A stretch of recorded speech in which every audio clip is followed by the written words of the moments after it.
Praise Yah, brothers and sisters. Praise him, for he is worthy to be praised.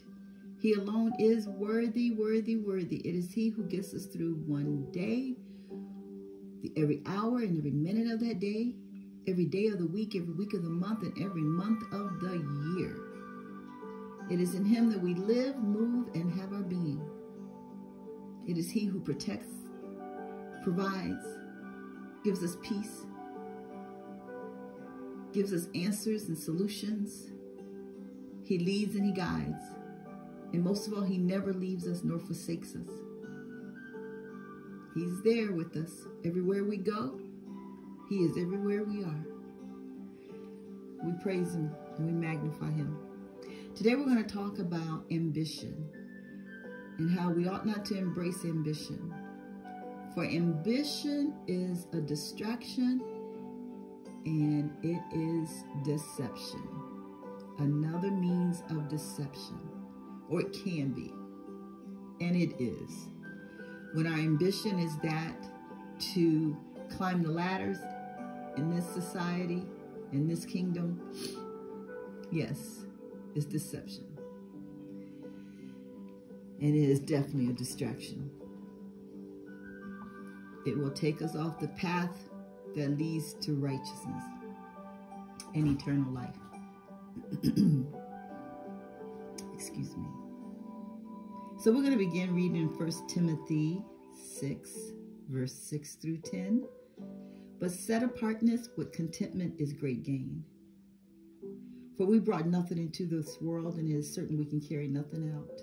And having food and raiment, let us be there with content. But they that will be rich fall into temptation and a snare, and into many foolish and hurtful lusts, which draw men in destruction and perdition.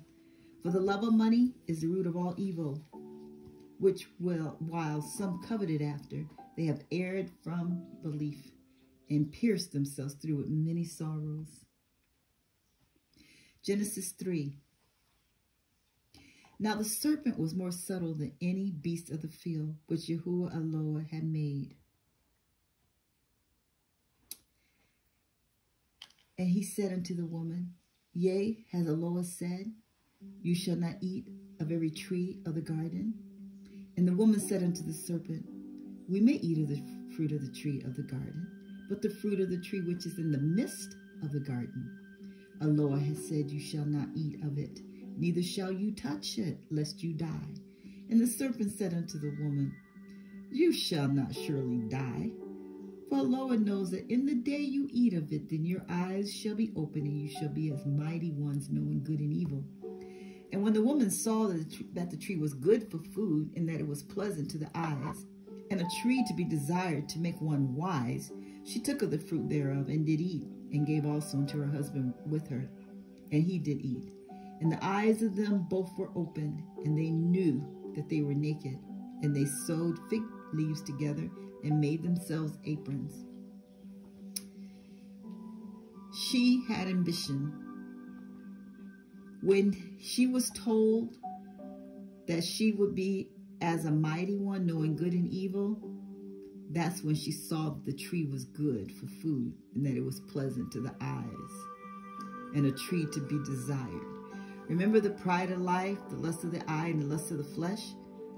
When we start lusting after things, or we start seeing things to be something that goes against what the word says, or even Yah's Ruach pulling us another way to come out, come on, don't go, don't believe that, and we start justifying, she had an ambition. And another thing about her, one of my sons told me back in like 2010, 2011, he says, Mom, Eve knew what she was doing when she gave Adam the fruit, or when she convinced him, because her eyes was open as soon as she took of that, and yet she still gave it to him. And I said, wow, that's a very good point. If when they ate, their eyes were open, by the time she gave it to Adam, she knew that things had changed, and she didn't want to be by herself, and she gave it to him. That is so disturbing. Okay, so when we find ourselves seeking after things and making it be our priority and trying to measure up to the world, we ought to know that we're headed off track. Okay, because we should not be trying to measure up to the world. We should not be. Have we all probably done it at some point or another? Probably most of us. I have. That's not what that's not what we should be measuring ourselves up against. 2 Kings 5. Then he went down and dipped himself 7 times in Jordan, according to the saying of the man of Aloah, and his flesh came again like unto the flesh of a little child, and he was cleaned. So what has happened here is Naaman, a high-ranking official, I think in the Syrian army, his wife had a handmaiden who was Abram, and told her about the man of Aloah who could heal Naaman in the name of Yahuah. And so he went and he obeyed the instructions. At first he wasn't too happy about it, but he did follow through, and he got his healing. So he returned to the man of Aloah, he and all his company, and came and stood before him and said, Behold, now I know that there is no mighty one in all the earth but in Yisrael. Now therefore I ask, take a blessing of your servant. But Elisha said, As Yahuah lives, before whom I stand, I will receive none. And he urged him to take it, but he refused. And Naaman said, Shall there not then, I pray you, be given to your servant 2 mules burden of earth? For your servant will never any more offer neither burnt offering nor sacrifice unto any gods, but unto Yahuah. So he's telling him, I'm never going to give again to those false deities. Never, ever, ever. He says, so let me give to you. I'm not going to sacrifice to any of the gods, but only to Yahuah. In this thing, Yahuah pardoned your servant, that when my master goes into the house of Rimmon to worship there, and he leans on my hand, and I bow myself in the house of Rimmon. When I bow myself down in the house of Rimmon, will Yahuah pardon me in this? And Elisha said unto him, Go in peace. So he departed from him a little while. But Gehazi, the servant of Elisha, the man of Aloah, said, Behold, my master hath spared Naaman this Syrian, and not receiving at his hand that which he brought. But as Yahuah lives, I will run after him and take somewhat of him. So Gehazi followed after Naaman. And when Naaman saw him running after him, he lighted down from the chariot to meet him and said, Is all well? And he said, All is well. My master has sent me, saying, Behold, even now there be come to me from Mount Ephraim 2 young men of the sons of the prophets. Give them, I pray, talents. And he urged them and bound 2 talents of silver in 2 bags with 2 changes of garments, and laid them upon 2 of his servants, and they bare them before him. And when he came to the tower, he took them from their hand and bestowed them in the house, and let the men go, and they departed. But he went in and stood before his master, and Elisha said unto him, Where are you coming from, Gehazi? And he said, Your servant went nowhere. And he said unto him, Did not my spirit go with you when the man turned again from his chariots to meet you? Is it a time to receive money and to receive garments and olive yards and vineyards and sheep and oxen and men servants and maid servants? The leprosy therefore of Naaman shall cleave unto you and unto your seed forever. And he went out from his presence a leper, as white as snow. He said, Is it a time to receive money, to receive garments and olive yards and vineyards and sheep and oxen and men servants and maid servants? Naaman wanted those riches.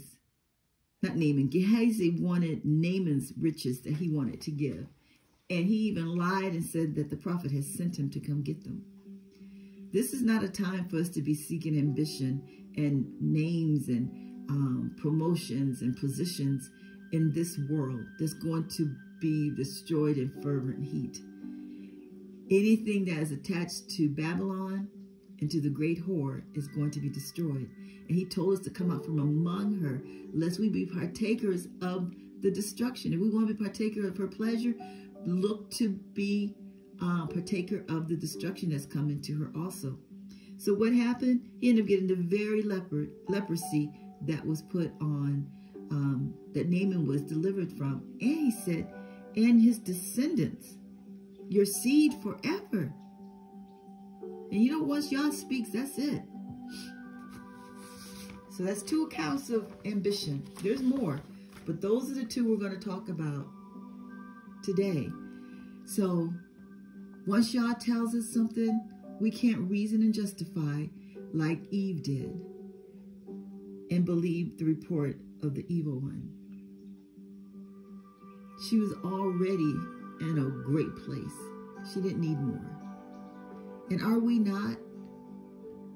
Are we not friends of the Most High? Are we not co-heirs with his Ben? Don't we already have our needs met? Why do we want? Because what comes with it, if we get something from the world, there is an attachment. And they're going to be looking for something. Romans 13 says, to owe no man nothing but love. If they do something for us, they're going to come back looking for something.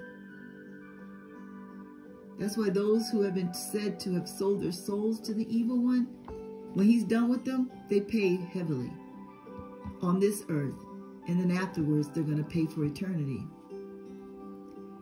Ambition is a distraction and is a means of deception.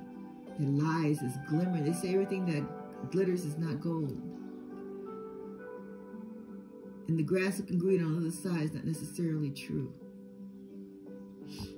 When we seek after those things, we are saying Yah is not capable of providing for us. And promotions come from him. When we're doing all we're to do before him, walking in his ways and revering him, promotions come from him. He will put it on a man's heart to give us a promotion. And it'll be in such a great way. There's a Proverbs, I want to say 10, but I'm not really sure, but it's in Proverbs. It says that that when we get miracles from Yahuah, it's without pain, without hardship. So that's what we know it comes from him. He just bestows us with it. It's just there. And we read in Timothy, set apartness with contentment is great gain.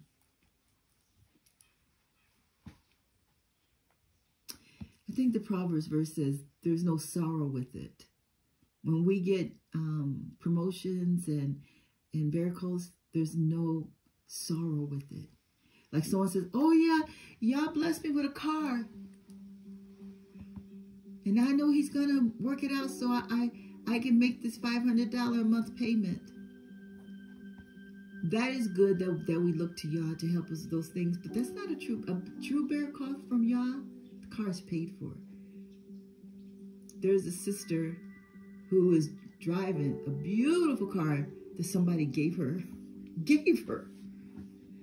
And there's people who have, a lot of people have stories like that. They've been given homes. And so those are true miracles. Not saying that him being able to provide for us to make the car payments is not. But there's no sorrow with it. Because that means every month we have, and we have to continue to trust him to provide that employment so we can do it. We have to know when something is from him and when something is from this world. And when we receive from him, it's not because of our ambition that we just want to achieve, want to climb that ladder. No. Matthew 6, beginning with verse 19. Lay not up for yourselves treasures upon earth where moth and rust doth corrupt. This is Yahushua was speaking. And where thieves break through and steal. But lay up for yourselves treasures in Shamayim, where neither moth nor rust doth corrupt, and where thieves do not break through nor steal. Where your treasure is, there will your heart be also. You know, things are getting so bad. It started like maybe a year or so ago that people have been robbed from coming out of grocery stores and as they're putting their groceries in the car. Or I've even heard that sometimes when there have been some people who have come home and people are waiting at their house. Maybe not actually waiting, but walk by and they see them and they rob. People have had their packages taken off their porches. So, but if our treasure's up in the Shamayim, we're going to be disappointed, but we're not going to be so devastated about it, because we know where our real riches are, and we know the one who provides, and he knows. Well, listen, if there was one, there's another. He knows there's more where that came from.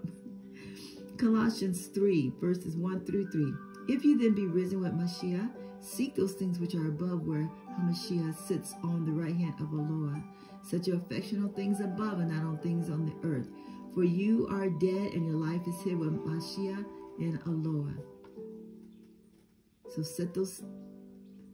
seek those things which are above, set our affections on things above. Philippians 4:11. Not that I speak in respect of want, for I have learned in whatsoever state I am therewith to be content. Matthew 4.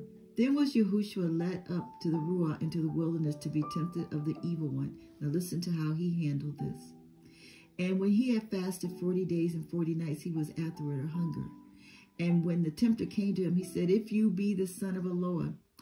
Sounds like the same one that was talking to Eve, right? Command that these stones be made bread. But Yahushua answered and said, it is written, man shall not live by bread alone, but by every word that proceeds out of the mouth of Aloah. Then the adversary took him up unto the Kodesh city, and set him on a pinnacle of the temple, and said unto him, if you are the son of Aloah, cast yourself down, for it is written, he shall give his angels charge concerning you, and in their hands they shall bear you up, lest at any time you dash your foot against a stone. Yahushua said unto him, it is written again, you shall not tempt Yahuah, or Aloah. Again, the evil one took him up into an exceeding high mountain, and showed him all the kingdoms of the world and the esteem of them, and said unto him, all these things will I give you. If you will fall down and worship me, you can have them. Then said Yahushua unto him, get away, for it is written, you shall worship Yahuah, our Aloah, and him only shall you serve. Then the adversary left him, and behold, angels came and ministered unto him. You know, one writing on this is from Matthew, and I think maybe Mark and Luke also have this same event. And one of them says that the enemy left him for a season. And that's what he does for all of us. He just leaves for a season.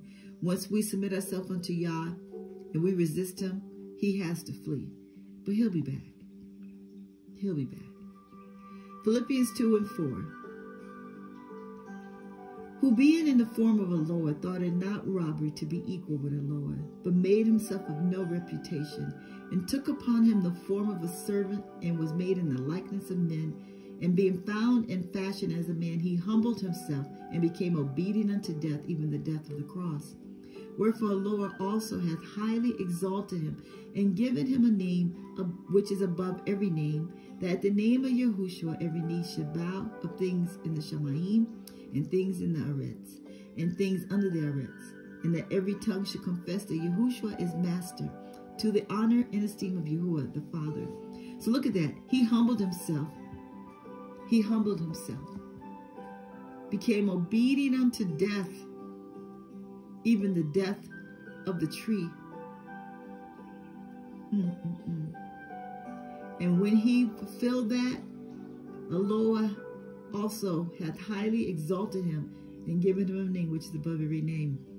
So if we let Yah exalt us, then it'll be done right. And our heart will still be with Yah, because we didn't do it. He did it. Acts 5, verse 31. Him has Aloah exalted with his right hand to be a prince and a savior, a Mashiach, for to give repentance to Yasharel and forgiveness of sin. So Yah exalted him. Now listen to this one. Isaiah 14, verses 12 through 19. How art you fallen from heaven, O Lucifer, son of the morning? How are you cut down to the ground, which weakens the nations? For you said in your heart, I will ascend into heaven. I will exalt my throne above the stars of Yahuah. I will sit also upon the mount of the congregation in the sides of the north. I will ascend above the heights of the clouds. I will be like the Most High. Yet you will be brought down to hell, to the sides of the pit. They that see you shall narrowly look upon you, will be squinting, consider you, saying, is this the one that made the earth to tremble, that did shake kingdoms, that made the world as a wilderness and destroyed the cities thereof, that opened not the house of his prisoners. All the kings of the nations, even all of them, lie in honor, everyone in his own house. But you are cast out of your grave like an abominable branch, and as the raiment of those that are slain, thrust through with a sword, that go down to the stones of the pit, as a carcass trodden under feet. So that's something to think about. When we see him, we're going to be surprised that he is not the big scary thing that man, when they depict him, have him looking. Now, granted, that spirit is very strong. If you come in the presence of evil, you can feel it. But we have the Almighty One reigning in us when we have been baptized in his spirit. And we are revering him, and we're being led by him. We have a love for truth, and we walk in the light and not in darkness. So he is greater. That which we serve, who we serve, is greater than that one. But not to belittle, that's a very strong evil presence. But we have to know who we are. And remember what we just read here.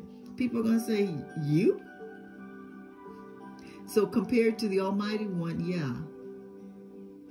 2 Peter 1, verse 4, whereby are given unto us exceeding great and precious promises, that by these you might be partakers of the divine nature, having escaped the corruption that's in the world through lust.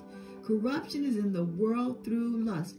If we think about all the crimes that are being done, we can follow it back to lust. If it's a man or a woman who kills, if a man kills a woman kills a man kills a man, there's always lust behind it. People striving to get rich in all kinds of ways besides waiting on Yah is lust. Is lust. Psalms 37:16, a little that a righteous man hath is better than the riches of many wicked. So in closing, I'm going to read Matthew 6:31. Therefore take no thought, saying, what shall we eat? Or what shall we drink? Or wherewith shall we be clothed? For after all these do the Gentiles seek. For your heavenly Father knows that you have need of these things. But seek you first the kingdom of Aloah and his righteousness, and all these things shall be added unto you. Take therefore no thought for the morrow shall take thought for the things of itself. Sufficient unto the day is the evil thereof. We're not supposed to seek those things. We're supposed to be seeking the kingdom of Aloah and his righteousness, and all these things shall be added unto you. Oh my, to be in right standing with Yahuah is better than any high-paying, top-notch, top of the company position. Living in certain neighborhoods, driving certain cars, wearing certain designer clothes. To have the peace of Yahuah, to know that he is walking with us. He's walking with us. He's gone before us, and he's even behind us. He is surrounding us. So much better. People, when they're seeking the worldly ambition, they're always concerned. Did they do this? Did they call this person? Oh, God, remember to do this. And how's the money going? You know, did I make the right decision? They're always running. Philippians 4:11. Not that I speak in respect of want, for I have learned in whatsoever state I am therewith to be content. When we find ourselves being ambitious, arrogance and pride is there hand in hand with it. We become irritable.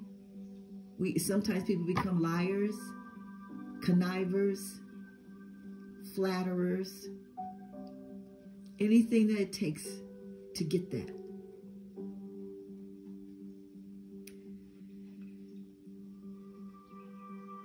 I read today in Job, I think it's chapter 22, but he was saying how about gold and silver, that it'll become dust. I wish I had remember that to include it, but you know, hopefully if you're interested, you can seek it out, and I may even be able to find it and put it in the description below. In Matthew 19 and in Matthew 20, Yahushua stated how the last is going to be first and the first last. We're not supposed to be in this rat race. We're not supposed to be in this rat race. We're not supposed to be getting all tangled up in this stuff. Oh, we're supposed to be living a peaceable life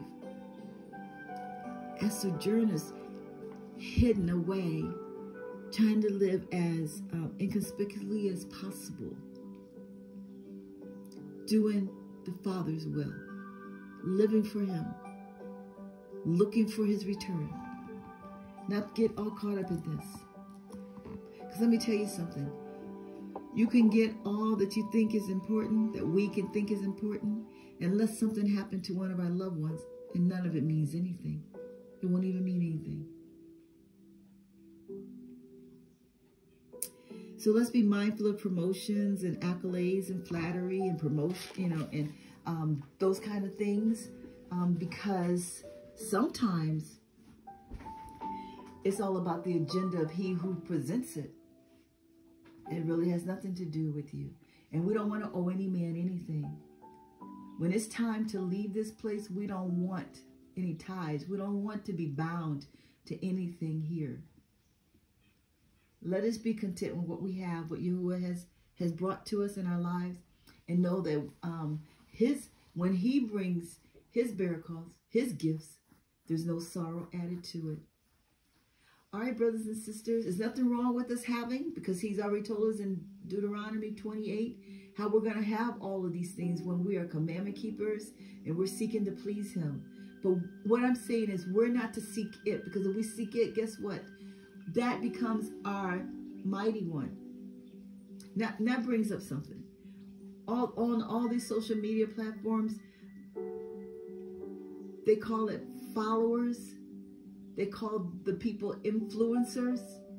What? Are you aware what we might be saying? Following? Where are they leading? Influencers? Oh my. Which is why where we're at today, people have been discipled into thinking the way the world is thinking, what they set up as what is right and what is accepted. They have set it up. And if we are not mindful of that, we will be following them straight to the pits of hell. We don't follow anyone but Yahuah. He is our shepherd. And He says, they know my voice, and another they will not follow. And remember, in the very last days of the tribulation, there's going to be people saying, oh, He's here, He's there, and they're going to follow that. And then in Revelations, I think it's chapter 13 or 14, talks about how the beast who had a deadly wound that is now healed, that will be healed, and that he's going to cause the whole world to follow after him. Oh, how wonderful it is to live a meek and lowly life, living only to please the Most High, being content when we have food, when the bills are paid, our utilities are paid, the mortgage is paid, the rent is paid, the car payment is paid, and looking forward to them being paid off. You know, owing no man nothing. Let's not seek after ambition. Let's seek after pleasing Yah, because Matthew 7, that scary statement that Yahushua said He's going to make to some when He says, depart from me, I never knew you, you workers of iniquity. He says they didn't do the Father's will. Though they said they were doing this and that and all these things in His name, He said you weren't doing the Father's will. And what is the Father's will? But to love Him with all our heart, our being, our might, our strength, and to have no other before Him, and to keep His commandments.